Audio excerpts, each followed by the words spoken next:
स्वागत है आपका आप ही के YouTube चैनल पर। आज की वीडियो स्पेशल रहेगी इस्लाम धर्म से। इस्लाम धर्म के बारे में आज बात करेंगे। चलिए स्टार्ट करते हैं। इस्लाम धर्म के संस्थापक, अगर इस्लाम धर्म के संस्थापक की बात की जाए तो कौन थे? हजरत मोहम्मद साहब। इस्लाम धर्म के संस्थापक थे हजरत मोहम्मद साहब। हजरत मोहम्मद साहब का जन्म 570 ईस्वी में मक्का में हुआ था। इनका जन्म कब हुआ था? 570 ईस्वी में मक्का में हुआ था।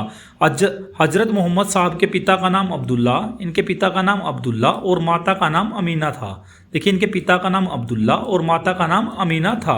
हजरत मोहम्मद साहब को 610 ईस्वी में मक्का के पास हीरा नामक गुफा में ज्ञान की प्राप्ति हुई। कहाँ पर ज्ञान की प्राप्ति हुई थी? 610 ईस्वी में मक्का के पास हीरा नामक गुफा में ज्ञान की प्राप्ति हुई। 24 सितंबर 622 ईस्वी को पैगंबर के मक्का से मदीना की यात्रा इस्लाम जगत में मुस्लिम संवत हिजरी संवत, देखिए हिजरी संवत के नाम से जाना जाता है। आगे बात करते हैं। मोहम्मद की शादी 25 वर्ष की आयु में खदीजा नामक विधवा से हुई। देखिए क्या नाम था इनकी वाइफ का? खदीजा नामक एक विधवा थी, उनके साथ इनकी शादी हुई। मोहम्मद की पुत्री का नाम फातिमा, इनकी एक पुत्री थी उसका नाम फातिमा और दामाद का नाम अली हुसैन था।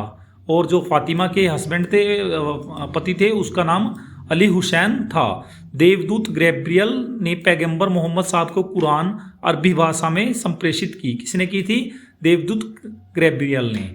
कुरान इस्लाम धर्म का पवित्र ग्रंथ है। इस्लाम धर्म का पवित्र ग्रंथ की बात की जाए तो कुरान है। यहाँ पर आप पिक्स में देख सकते हैं कुरान को। पैगंबर मोहम्मद साहब ने कुरान की शिक्षाओं का उपदेश दिया।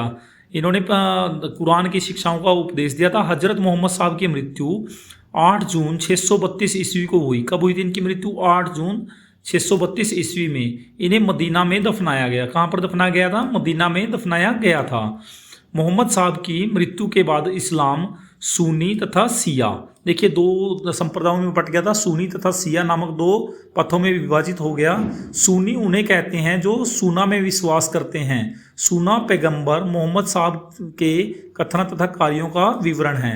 शिया अली की शिक्षाओं में विश्वास करते हैं तथा उन्हें मोहम्मद साहब का न्याय संपन्न उत्तराधिकारी मानते हैं। अली मोहम्मद साहब के दामाद थे। अली कौन थे? मोहम्मद साहब के दामाद थे। इनकी जो बेटी थी फातिमा, उनके पति अली थे।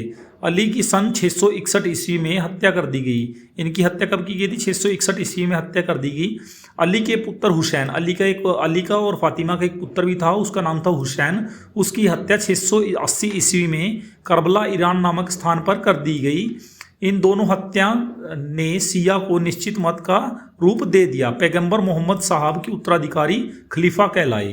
देखिए पैगंबर मोहम्मद साहब के जो उत्तराधिकारी थे वो खलीफा कहलाए थे।